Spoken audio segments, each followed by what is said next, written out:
Dear students, for the paper on fertility, we will discuss now on the module titled Implications of Below Replacement Level Fertility. It is important that given the demographic transition and the changes in the fertility levels and how when a society attains below replacement level of fertility, what it implies. This is the main focus of this module. Replacement level fertility is a technical term which seems almost self-explanatory. Replacement level fertility is the level of fertility at which a population exactly replaces itself from one generation to the next. In developed countries, replacement level fertility can be taken as requiring an average of 2.1 children per woman. In countries with high infant and child mortality rates, however, the average number of births may need to be much higher. Replacement level fertility is not associated with a unique set of age-specific birth rates. When a country reaches replacement level fertility, other conditions must be met for zero population growth and also to be attained. Replacement level fertility will lead to zero population growth only if mortality rates remain constant and migration has no effect. The momentum of past and current demographic trends may also take several generations to work itself out. A change to replacement level fertility therefore leads to zero population growth only in the long run. The size of the population at which population growth levels of usually differ from the current population size. It follows that fertility level is not in itself a reliable guide to population growth, and it is instead better to examine actual or projected population growth directly, then subsequently relating such growth to fertility, mortality and migration. Sections describing measuring a population's actual fertility level, interpreting cohort measures, interpreting period level measures and projected population growth in the country like UK are also to be seen in this module. For all birth cohorts in the UK from 1950 onwards, fertility will or already has been limited to below replacement levels, although population size is projected to grow until approximately to the period of 2027. Population in that year is projected to be 4.3 million individuals, larger than UK population of mid-1992. The world's population will rise from just over 7 billion in 2012 to nearly 9.6 billion by 2050. Most of the world's regions have already achieved or close to achieving replacement level fertility. Replacement level fertility is the total fertility rate, that is the average number of children born per woman at which a population exactly replaces itself from one generation to the next without migration. This rate is roughly 2.1 children per woman for most countries, although it may modestly vary with mortality rates. Other reasons for a significant fall in the proportion of currently married women of reproductive ages and a decline in fertility among married couples as brought out by Atto 2001. The resumption of fertility decline that occurred after 1985 was impelled by underlying socio-economic changes, including the sharp rise in real income per capita, which increased almost eightfold between 1955 and 1990. During the same period, the proportion of the urban population rose from 37 to 77% and the average lifespan increased from 50 to 76 years for males and from 54 years to 82 years for females. However, socio-economic development, including such factors as rapid urbanization, increased education levels, and economic participation of females, have facilitated the acceptance of small family norm and contributed to the sustained decline in fertility, as brought out by Cho and Lee 2000. Now, let us focus on what are the consequences of low fertility levels. As a result of low fertility, fewer children are born and progressively large numbers of adults move into the older age groups. Changes in the age structure of a population and population aging are inevitable consequences of low fertility. In the long term, population aging is not the only radical outcome of persistent low fertility. An old age structure also provides the momentum for a decline in population, just as a young population provides the momentum for accelerated population growth, as brought out by MacDonald 2000. The nature of the substantial change in population age structures as a direct outcome of the current low fertility is an important aspect that needs to be discussed. There are many significant causes involved in population change, like factors due to urbanization, migration, employment, education, and advanced health services. As United Nations stated that the change in the population in 5 countries, that is China, Japan, Republic of Korea, Singapore, and Thailand, occurred very significantly. In the period 2000 to 2050, the proportion of the population under age 15, that is young age population, will experience a continuous fall, while the proportion of the population aged 65 years and older, that is old age population, will increase. In the world as a whole, as well as specifically in the continent Asia, the young age population and the old age population will converge during the next 50 years. All the 5 countries examined in this study will have a crossover of these age groups by 2050. Its timing, however, will vary with the pace of their demographic transition. The earlier and faster the transition, the earlier the crossover. Among the 5 countries, the fertility transition occurred much earlier in Japan, which therefore has already experienced the crossover of its young age and old age populations. In 2000, Japan's old age population represented 17% of the total population, as compared with the young age population representing 15% of the total. With the dramatic increase in the next few decades, it is projected that in 2050, Japan's old age population will make up 36% of the total population, almost 3 times as high as the proportion of the young age population.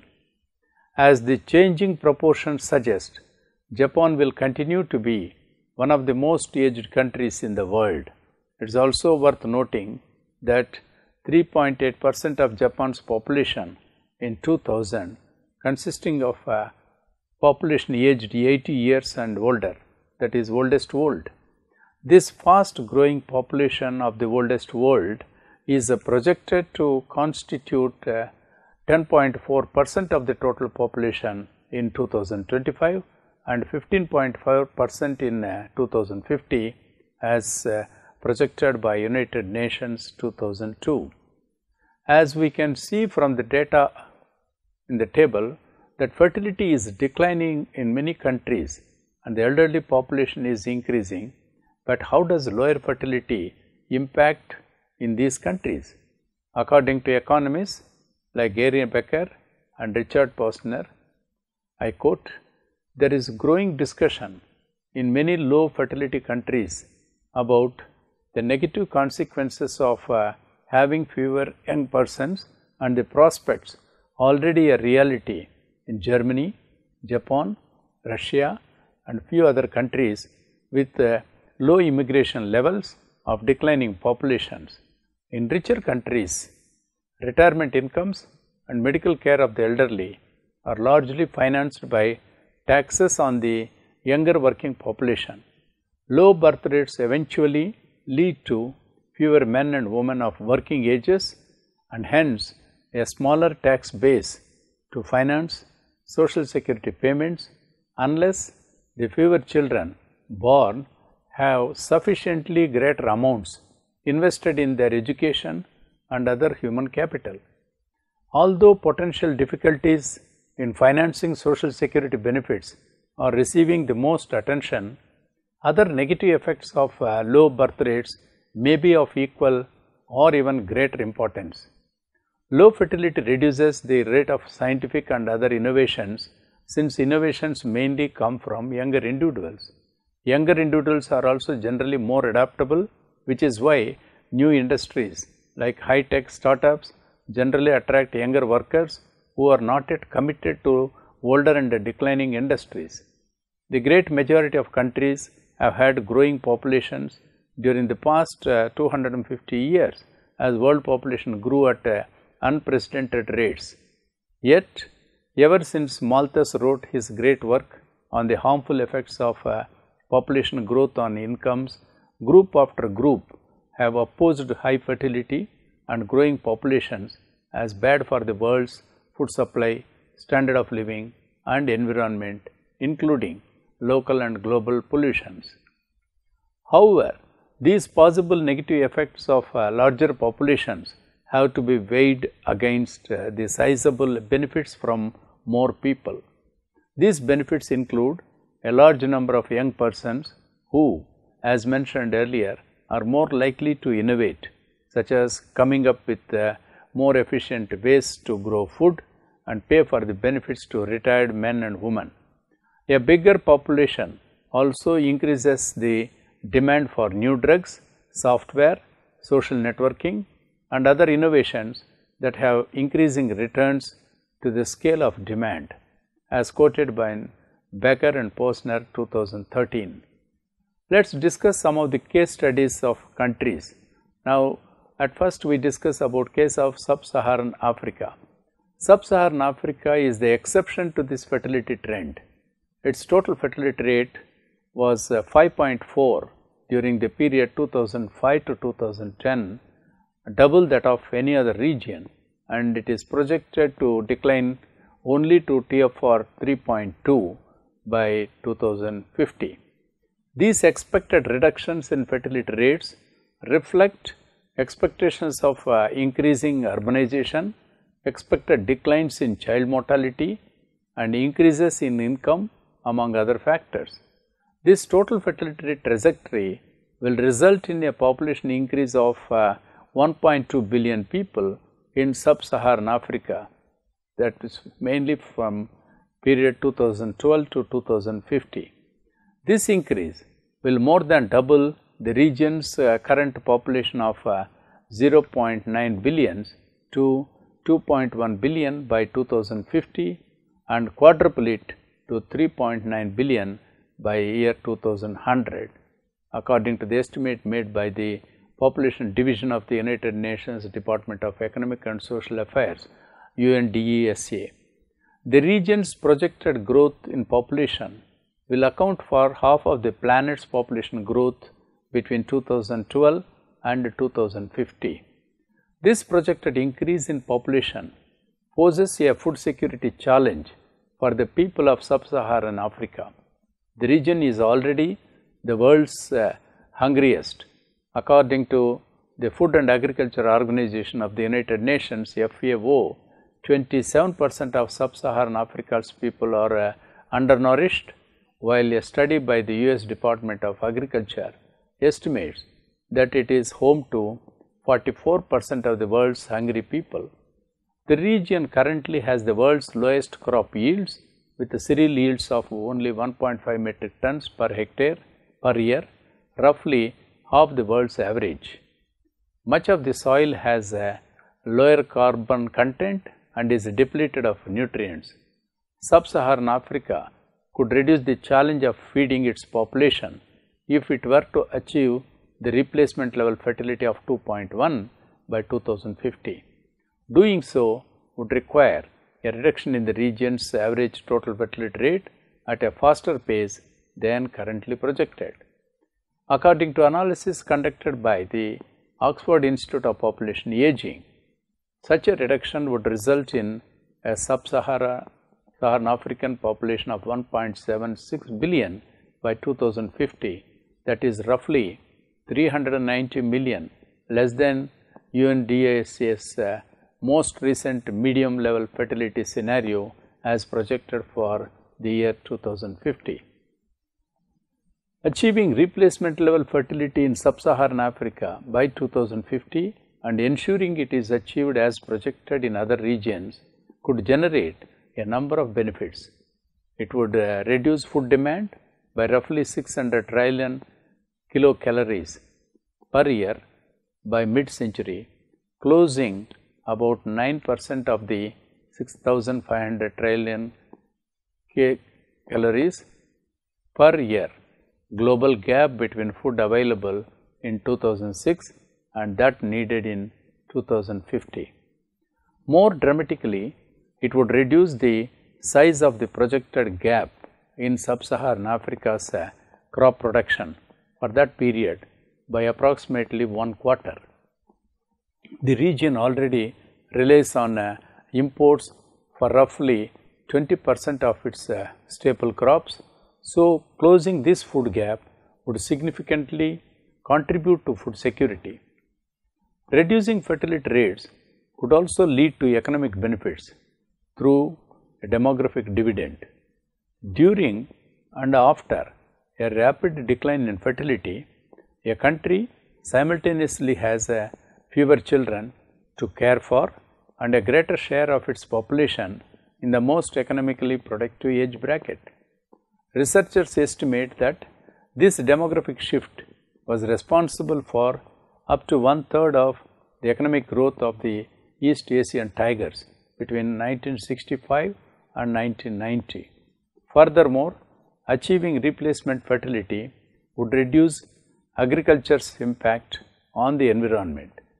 Based on the FAO projections for yield gains in the region, Sub-Saharan Africa will need to add more than 125 million hectares of cropland from 2006 levels to meet the region's projected crop needs in 2050.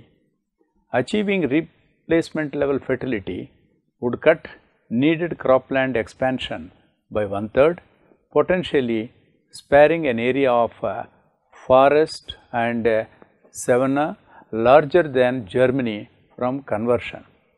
This sparing would reduce the carbon emissions that would have resulted from that conversion. A reasonable value for this reduction to the world would be $400 billion to $1 trillion based on alternative mitigation costs of $25 to $60 per ton of carbon dioxide. Fortunately, the most effective approaches to achieving replacement level fertility are non-coercive, save millions of lives, advance gender equity, give people more control over their lives and contribute to economic growth. These approaches focus on increasing educational opportunities for girls, increasing access to reproductive health services, including family planning, and reducing infant and child mortality. In most countries, national governments control, fund, and set policies for education systems and health services. Pursuing the approaches noted above for achieving replacement level fertility is therefore the responsibility of national governments. However, bilateral and multilateral development agencies also have a role to play by supporting programs that advance gender equity in education, reproductive health services, and nutrition and preventive health services for children under the age of 5. Civil society organizations can also help as well by raising awareness, generating resources, delivering services, and monitoring performance. The most recent population data find that sub-Saharan African fertility rates have not been declining as rapidly as anticipated by previous UNDESA projections. Yet, countries such as Botswana and Rwanda have demonstrated that enormous progress is possible. Achieving replacement level fertility in sub-Saharan Africa and elsewhere by 2050 is a multi-win solution to humanitarian, economic and environmental challenges and an important item on the menu for a sustained food future. The other case study which we will be discussing here is the case of Kerala in India. Kerala is well known globally for the unprecedented fertility transition in the Indian subcontinent towards the end of the last century.